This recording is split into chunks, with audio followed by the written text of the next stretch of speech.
Bom dia, pessoal! Aqui na minha frente está o VIVO V70 FE e vou mostrar como ativar o modo de demonstração.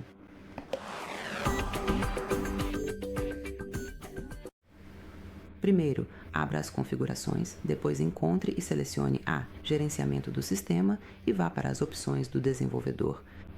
Se você não encontrar as opções do Desenvolvedor aqui, dê uma olhada no nosso tutorial sobre como desbloqueá-las e agora é só localizar o modo de demonstração.